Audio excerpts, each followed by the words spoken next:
basically, when I first got started, if you had a business, you were a prospect. If you could sign a check, you were going to be a client, because I needed clients. And I realized about 3 or 4 years into it, here I was. I wanted to go into business for myself. I'd always dreamed of owning my own business. Now I own my business, be my own boss. And it dawned on me about 3 or 4 years in, I wasn't my own boss. I had like 31 bosses. And they all had different types of businesses with different types of needs and different demands. And I was just like pulled in 15 directions. It was crazy.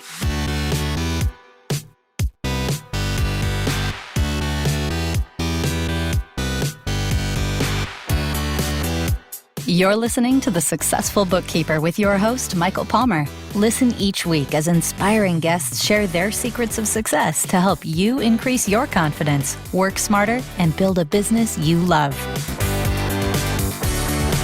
This episode of The Successful Bookkeeper is brought to you by PureBookkeeping.com, the proven system to grow your bookkeeping business.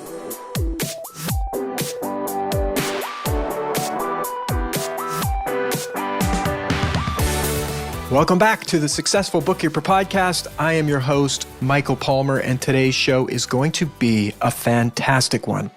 Our guest is the owner of Anchor Accounting and Tax and is a pure bookkeeping licensee, Jim Flauaus. Welcome to the show. Hey, Michael, thank you. I'm just honored to be a part of it. Yeah, it's great to have you, and I'm excited to hear your journey and to share some of the things that you've been going through in the last couple of months with our listener. But before we get into that, Jim, I'd love for you to tell us a little bit about you and your career journey leading up until this point. Well, that would probably be another podcast altogether. We can have 2 episodes.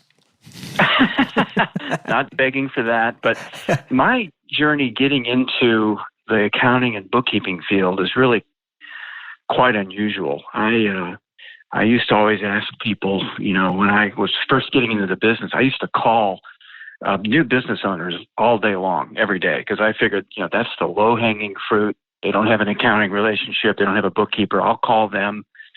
They don't know whether I'm qualified or not, so that's a good fit. So, we'll see if we can help each other.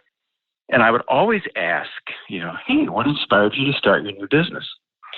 And, it was a great conversation starter. But the reality was, I didn't get started. There was nothing inspiring about my start. It was a story of desperation more than it was inspiration.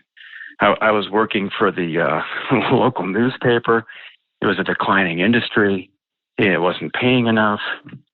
And my wife, one tax season, said, you seem to like doing our taxes. Why don't you see if you can make some extra money, doing taxes? We saw a sign where H&R Block was offering a free tax course if you stayed on and became a tax preparer. So that was 1999, and I did that, and I loved it. I just loved it.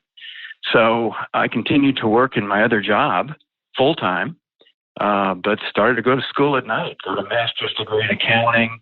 I started doing bookkeeping on the side while I was working full-time just to see if, it's one thing to like the study of taxes and accounting. It's another thing to really do bookkeeping and be on the front line helping a business owner. So I had about a half a dozen clients there. It was really just trying to figure out how to make the transition to full-time, accounting. Eventually, I got my master's.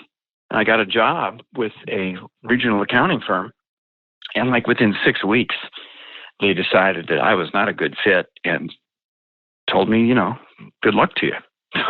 So there I was, in my early 50s, and with really very little accounting experience, other than some part-time work of my own. Had no one to tutor me, no one to really mentor me. But just by desperation, I started contacting everybody I knew, hey, do you know anybody who needs a tax return done? Hey, who do you know that has a small business? And that's kind of how it got started. So that was in 2006, and it was, I will be real frank, it was really a struggle, a survival. I was in survival mode for 3 or 4 years. But God was faithful, and honestly, by about 7-8 years in, really started to get some air under my wings. And I've probably, really had more success in this field and in this business, owning my own business, which is something I always wanted to do.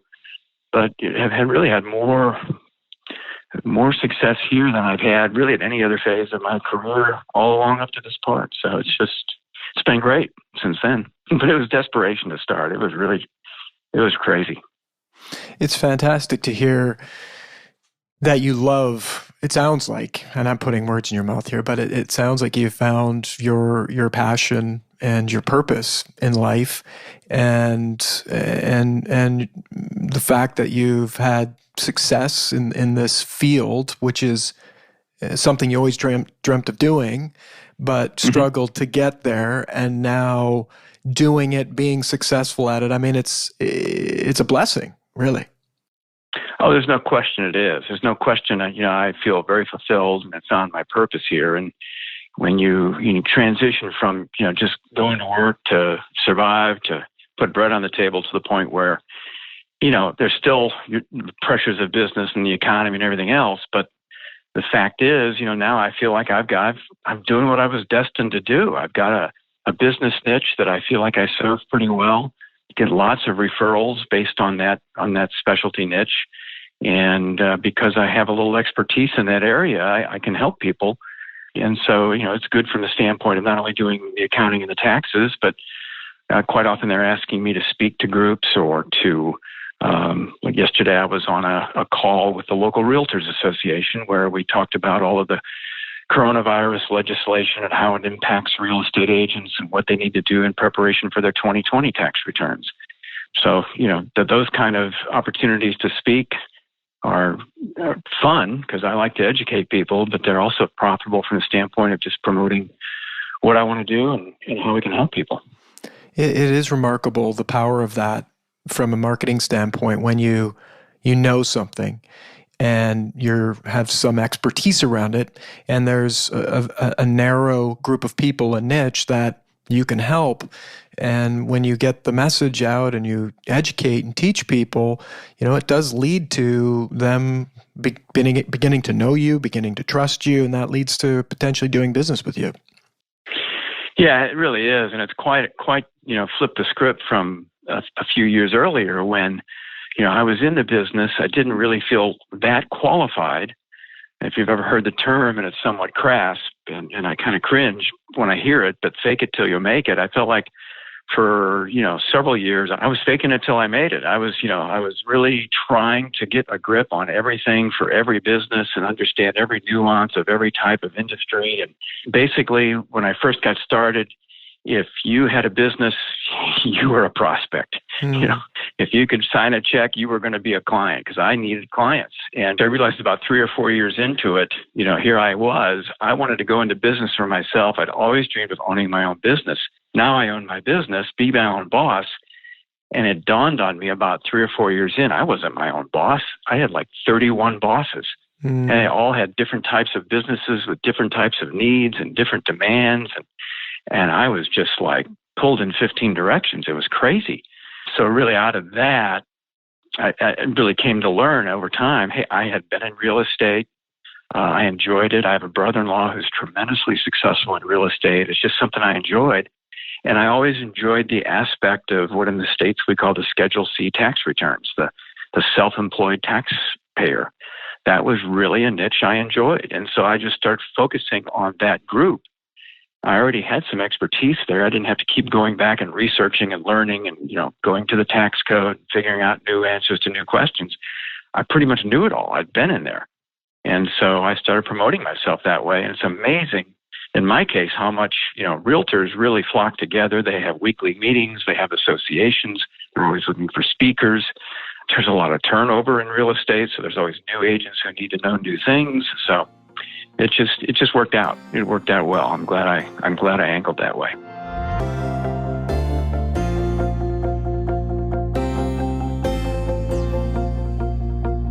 Absolutely. And it speaks to being in the game and continuing to play the game until you figure out the game, because it's not like there's an instruction manual that gets dropped onto the small business owner's desk and, this is how you get to success. There's pathways, thousands of them, and you keep trying and figuring it out. And it's always, kind of those, you'd probably not wish it on anybody else but yourself, having gone through it and looking back at the challenge and the struggle that you went through, but you did that. And And now people call you the overnight success that took, 15 or 20 years to get there. Yeah, that's exactly right. The 20-year overnight success. But that's right. Yeah, and it's celebration for sure, and it's what makes you a seasoned entrepreneur and a person that's able to help other entrepreneurs and small business owners to navigate through and get to the next level. I'm curious when you were growing your business, those early days where it was a struggle, 2 to 3 years, as you mentioned, what kept you going? Because every business owner has to go out and get clients. It's a fundamental factor, part of the formula for having a successful business is you have to find the clients. What kept you going? Well, I had no other option. I had to make this thing a success because, no one was going to hire a 53, 54-year-old with, no experience in accounting to work in their accounting firm. And I certainly wasn't going to go back to the newspaper industry, which was dying by the moment. So I had no other option. It was really just determination. And so, fortunately, a lot of my past had been in business development. So I just took the mindset when I first got into the bookkeeping business that 50% of my time was going to be doing bookkeeping, and the other 50% was going to be marketing my bookkeeping service. And so every day, I would get on the phone every day. In our area, there are a couple cities that actually publish new business lists online, complete with cell phone numbers of the owners. And there would be 300-400, new businesses every month come up, and I would just call through them. It wasn't really selling; it was just sorting, seeing who was looking for help. I just kept at it. So, it was just kind of dogged determination in the early going before I finally kind of burnt out on that. But that was just it. I just kept pushing because I had no choice. I had to put food on the table. I had to pay the mortgage. Interesting. And the calling, when you were making those calls, what was the result of the calls? Did you find business in these lists? Oh, absolutely. My goodness. I mean, I still have monthly bookkeeping clients today. Just got off the phone with one of them about a half hour ago. He was a contractor who I had called because he had just got a new business license in 2006 and became a client. I think he was subbing for one contractor and maybe he was doing 60, 70 grand a year. I just did his tax return for 2019 and, the top line was 1.28 million. Still doing their monthly books and their payroll, doing their tax returns. So you do get quality out of that. And the calls would just very simply be, hey, I see you just got a new business license. I did too. What inspired you to start your new business? And most people like to talk about the new business. They'd talk. And I said, well, good. Listen, I'm in the accounting and tax business. Just didn't know if you had any questions around accounting or taxes or even how you were going to handle that in your business. A lot of times people just start asking questions because they didn't have any existing relationships. So it's just a very conversational type thing. And if you made 15 of those calls a day, you'd end up with 3 appointments that week and one of them would become a client. I mean, I just made a point every morning at 9 o'clock. I was going to pick up the phone until 9:45 and do that. It was a different day and time. It was 2006. There weren't robocalls, where people were resistant to pick up the phone. So, but, that approach is still applicable today on Facebook or LinkedIn. It definitely is applicable. Many don't do it because of various reasons, but I think your gift here is really sharing the success of it, the simplicity of it, the fundamental factor that it works if you just do it. The results may be different today, but it will produce results. And I'd also put in there that it creates, after those 45 minutes of calling, a different Jim walks out hangs up the phone. It shifts your energy, your commitment. I mean, it's all energy that brings something. You probably got one client as well from who knows where, just because you were putting that energy in, talking differently, tonality, the way you hold yourself, your mindset, all of that. So it's a really cool story. I love that. And it is a numbers game. And if people are looking for business, it's out there, it's waiting for all of us. but you must go pursue it, right? Knock and the door shall open, right? Exactly. So I think it's interesting as well to just note what comes up for me in this conversation is the compounding effect. I mean, we talk and learn about the compounding effect of money throughout life in early days, how money works and finance and all that good stuff.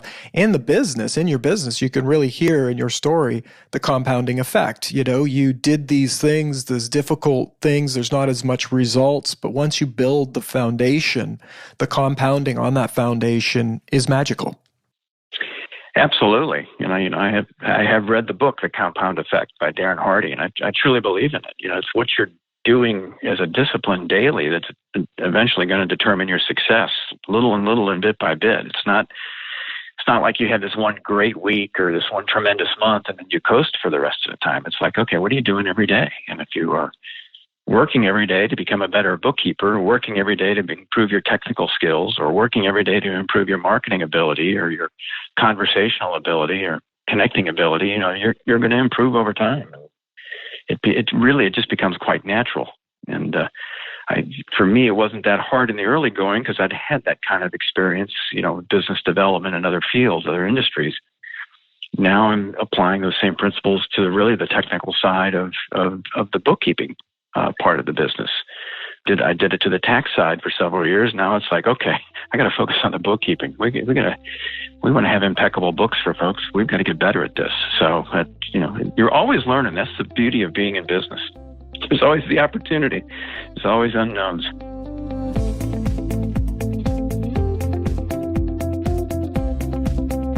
Absolutely. It's for those that are into new things every day, it's the best career path. So new challenges every day, and it's like a big puzzle that never ends. Yep, I love it. So your business grew. You built a foundation, and let's talk a little bit about the point you became a pure bookkeeping licensee. What led up to that? You making a decision or thinking that you needed to do something different in your business? Coming out of tax season in 2019, so this would have been, about a year ago, I was completely burnt out. We do taxes as well as, bookkeeping and payroll here. So I was just burnt out. It was just one of those times where, April 15th would come. A week or two later, it's our wedding anniversary. We will always take a week off and just get away somewhere. And, I came back from the getaway and I was just still like, man, is this worth it? I was, physically just drained, emotionally drained. Felt like I'd really had my nose to the grindstone for about a year and a half without really much raising my head to consider what's going on outside the building or in the industry or with other bookkeeping services. And I started really listening heavily to podcasts. I didn't even realize there were many podcasts out there in the accounting world. And one of them, and there was another one, and I just started listening to these and started to realize, here I was, I've been doing QuickBooks Desktop for many years, and lo and behold, there's cloud accounting going on, there's transition to advisory going on, there's something called pure bookkeeping, and there's systems where I was just realizing, I was really too ingrown and wasn't really interacting with others. There's a proverb somewhere, along the lines of, many plans will fall without, many advisors. That basically there's wisdom in having many counselors. I really was not interacting or connecting with very many other people. And as a result, my business had kind of stagnated, my processes had stagnated, and really my vision had kind of dried up. And so as I started to listen to more podcasts, talk to more people, I started to see, okay, there's really a lot more going on here, a lot of new things going on in the industry I haven't even been tapped into. I need to get up to speed. And that's really, part of that was I had a bookkeeping and payroll practice that was, we serve maybe 100 clients a month, but at tax time, we're doing a lot of cleanup work on that stuff. So I became very acutely aware. And this was actually, I think, an interview that Lisa Campbell was doing on the Cloud Accounting podcast. And she was talking about processes and systems. And I thought, man, she is reading my mail. This is what I need. I need to define some processes and some systems in place to really up my game and to serve our clients better and, produce better quality and have a spirit of excellence about what we're doing. And over time, that's where I ended up eventually. She mentioned your name on that podcast. So I looked you up, Googled you, and, pure bookkeeping. And then, the more I learned about pure bookkeeping, it's like, okay, I got to become a part of this. This is something that's just, it's too valuable not to be a part of if I'm going to continue to grow my business and serve my clients well. So, became a part of pure bookkeeping. I think it was in August or September of last year. And through that, I've made some tremendous relationships, and it's just really been a blessing. It's a fantastic story, and just interesting how it all comes together. And glad that you found us. It's been refreshing getting to know you, and also, there's lots of many advisors and many mentors inside of the community, but you're one of those too that give back to the community, and so it's one of those things that I'm always amazed by, how when people come together and work together, the difference that it can make. Now so that's what got you to take a look at this. You mentioned Lisa Campbell as well in her program. What has been the focus for you then in terms of putting in systems and process into your business? What impact has that now had on your business? Well, it's an ongoing impact because we're still in the implementation phase to a large extent in terms of what we need to do in the business, particularly as it relates to implementing the pure bookkeeping system. It's been an ongoing thing, and it frankly got put on a side burner here for the last 90 days between tax season and coronavirus, but it's kicking back in now. And so it's fun because I hired a CPA to help do taxes here over the past 3 months. And she's had some technical skills on the bookkeeping side that I didn't even anticipate. Has been a big help just even in, my understanding of what needs to be implemented and how we can improve our systems and exactly what to look at. So that's the one side of it. The other side of it is just being part of a ongoing opportunity to interact with others in pure bookkeeping as well as in Lisa's coaching groups. She has a mastermind program. I'm a part of that. There's, multiple weekly Zoom calls as well as the pure bookkeeping monthly and weekly calls. And, I'll jump on those as much as I can just because you just learn so much. It's just, there are so many people who are really good at this. And to be able to get that, mentoring and hear what other people are doing and hear their questions, compare, other answers to what you would say, it's just highly informative and has been very effective in terms of moving us forward into really a firm of 2020 as opposed to a firm of 2015, which I feel is where we were about a year ago.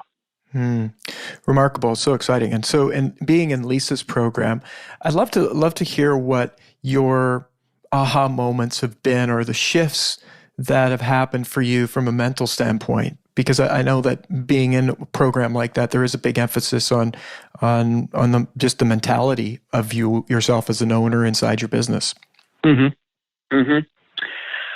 think the big aha, honestly, and this is, I'm probably saying something everybody already feels inside or has said to themselves, but just how the industry is transitioning from, being a compliance piece to advisory. In other words, we've lived and died for years doing the books and doing the tax returns. And I don't think that that's going to get replaced, having listened to more and more podcasts and even hear you interview other people about, what's their projection. I think you had a guy on from Intuit recently. He said, headcount's not going to go down. It's just that, how we help people is going to change. And so for me specifically, seeing myself move from preparing tax returns or cleaning up a QuickBooks file to not doing any of that. Just, okay, here, the tax return is done. I'm going to review it with you. Now let's talk about ways to reduce your taxes for next year. Much more advisory roles. Or, hey, I'm not going to do your QuickBooks file, but here's how we're going to make things work so you're automated and you can get out there and sell more real estate and not worry about the back office. Just let it get automated, and then, we'll meet quarterly to see what we can do to reduce your tax liability, next April. That's a whole different game plan from the way we're operating here recently. So we got a long way to go. Wow. And you've come a long way. I mean, by focusing on systematizing the compliance work, it sounds like it's freed up time for you to pursue other things and more valuable activity inside your business. Yes, for sure. That's excellent. And now, in terms of the future, what do you see? Has your vision changed over the last couple of months that you've been digging into this? Well, the vision has changed. Implementing it is still what we're trying to figure out. The hard part of the last couple of months for me has been that there's just so much uncertainty given, the pandemic, whether businesses are opening or closing and when, the timing of things. There's just so much uncertainty. It's tough. I would say my vision and the visibility on the vision I had for the future of my company was probably stronger in January than it is today. Because in January, we had mapped out, what our goals were for the year, the 3 years, the 5 years. Going through our coaching program, we had, mapped those goals out to action steps, and then the pandemic hits and it's like, turn the Etch-a-Sketch over and erase everything. Because it's like, what you thought you knew, you don't know anymore. So it's really right now more in my mind. It's like we all go by a proverb, without a vision, the people perish. The vision was really clear in January. Now the vision's not so clear, and it won't be until some of the dust settles from all this. But by the same time, in my mind, it's just, okay, I've got to walk by faith, not by sight. I don't see a clear vision or know exactly how to implement this over the next 2 months and what will result 6 months from now. It's just getting very much more difficult to make those kind of predictive action plans. So it's like, okay, but I know I'm destined for it. I know I'm going to get there. I'm going to keep speaking it. But how I get there and the exact timeline, not so sure. Plans aren't quite as crystal clear.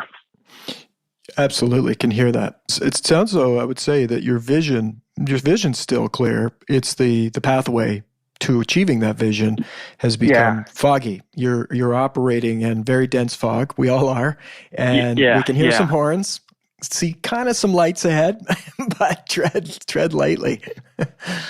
That's the best analogy I can give is this. I was thinking about this the other day and prompted by a pastor I'd heard a couple of weeks back. But in my office, I'm in a 2-story office building. It's about 30 years old, but it's only 2 stories, doesn't have an elevator, right? So you walk in the front door of my office building and there's this atrium.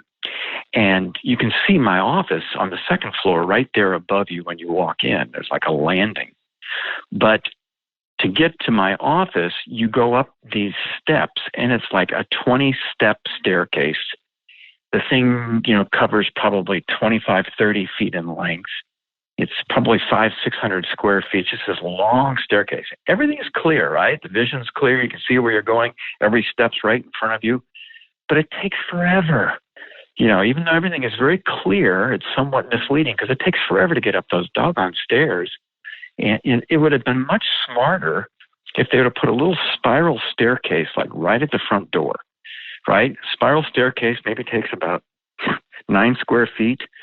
You really can't see 1 step or 2 steps ahead of yourself. You kind of have a picture of where you're going to be when you get up the staircase, but you just got to take it 1 step at a time. And you really can't turn back because if there's someone else behind you, they're not getting out of the way.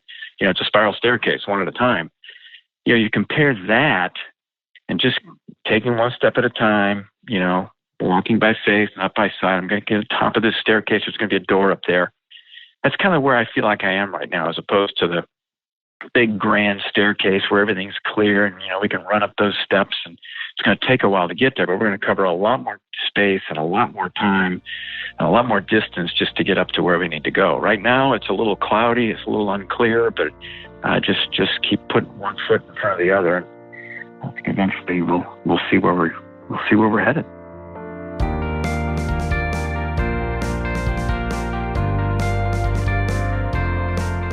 A very good analogy, and I'm certain many of our listeners are having that exact same sensation or feeling inside of their business. One thing I wanted to talk about as well regarding the pandemic is just how you have shifted or pivoted in terms of your usage of technology.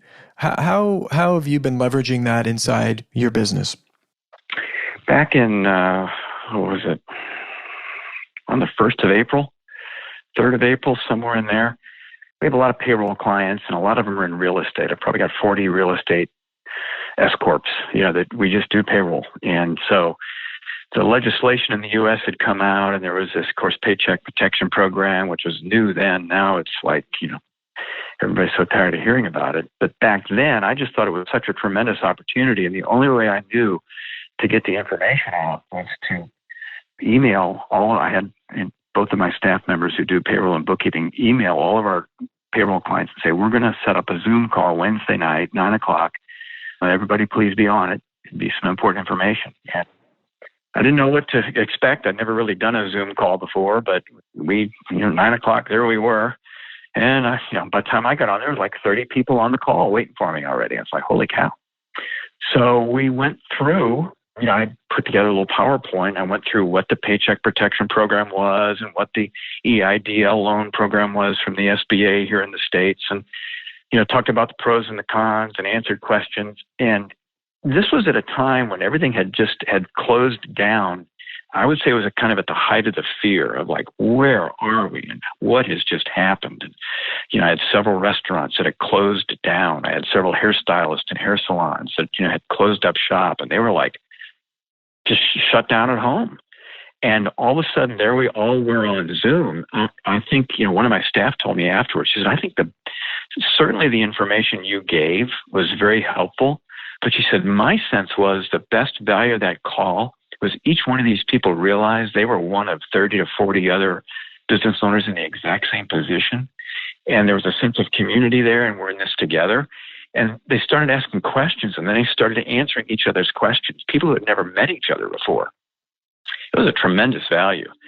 Since then, I've had a lot of them call me, and we've done Zoom calls individually, and we can talk much more specifically. But that was probably the welcome to Zoom for me, and did it again yesterday. Our local Realtors Association had me speak on a Zoom call, and there were 58 realtors on the call.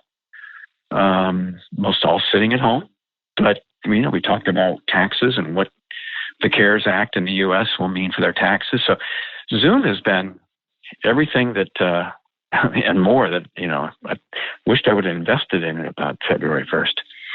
Yes, many people are thinking that. And the interesting thing is there's good reason for it. I mean, you can just hear inside of the impact and value that it's brought to your business, being able to speak. I mean, this isn't going to go away. This is not going to change your communication.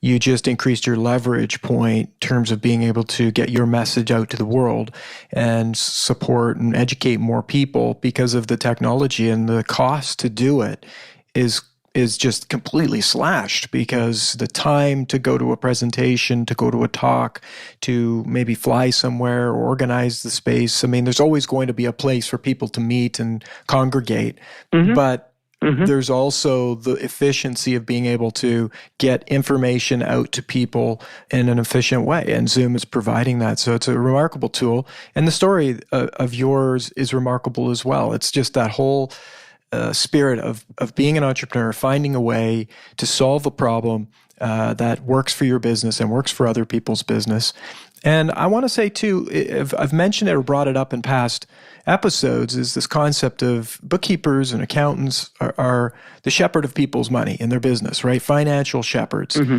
And so, Mm-hmm. You've got these 40 odd business owners that are somewhat maybe were lost. You played the role of the shepherd in terms of giving them information and guidance and peace of mind to be able to navigate and make better decisions, more logical based decisions inside of their business, which is what our listener right now is faced with and doing. And so my hat is off to you and the difference that it'll make. I mean, there will be casualties in the small business world. There's no question.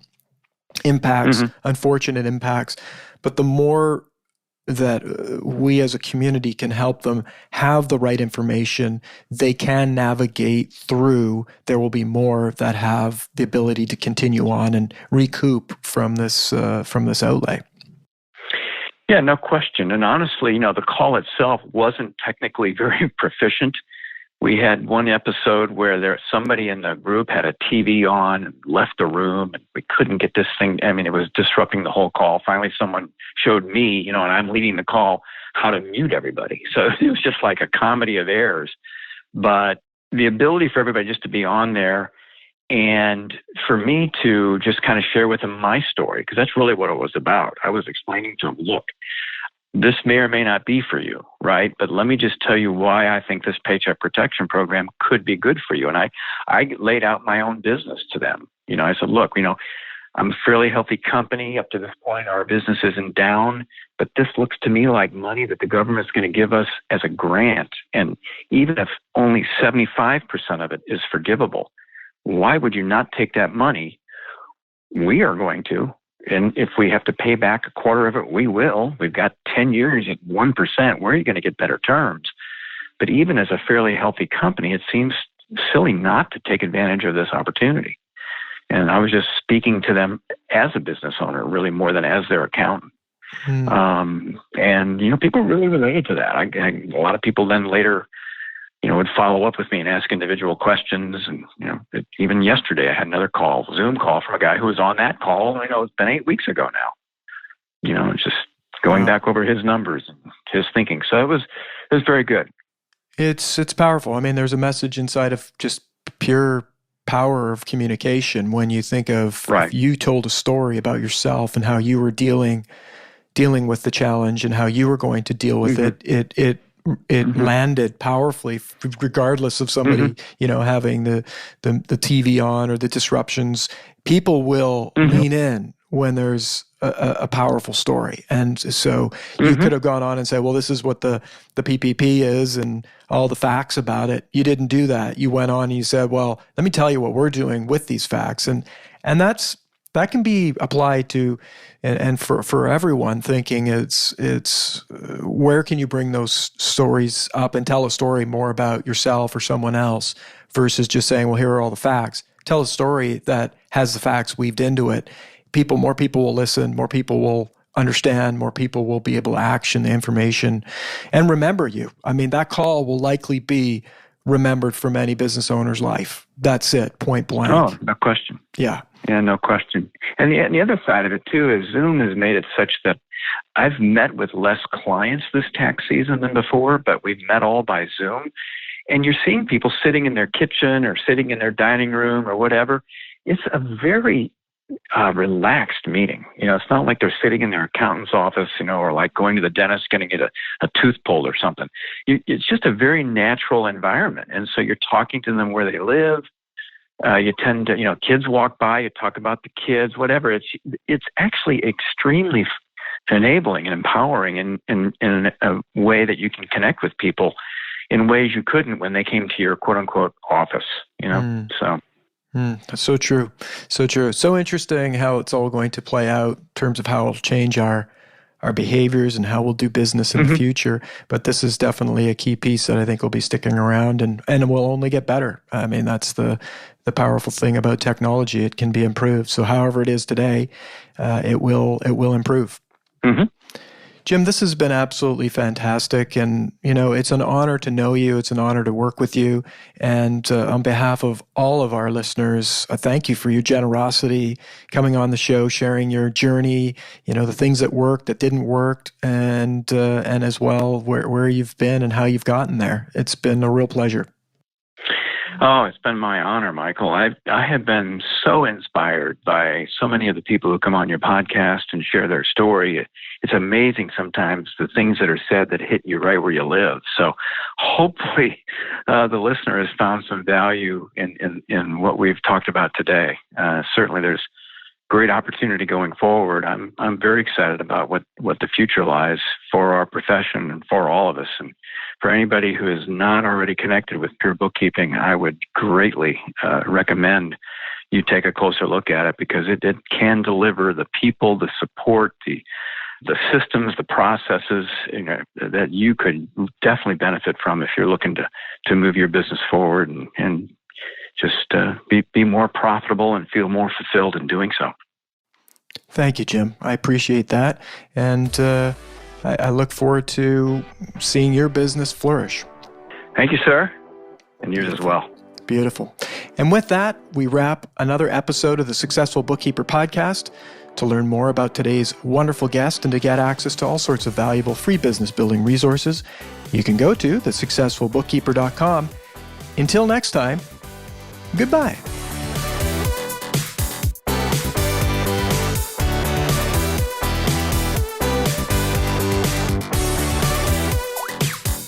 You've been listening to The Successful Bookkeeper with Michael Palmer. For more information and to download the resources mentioned in this episode, please visit us at thesuccessfulbookkeeper.com. Thank you for listening.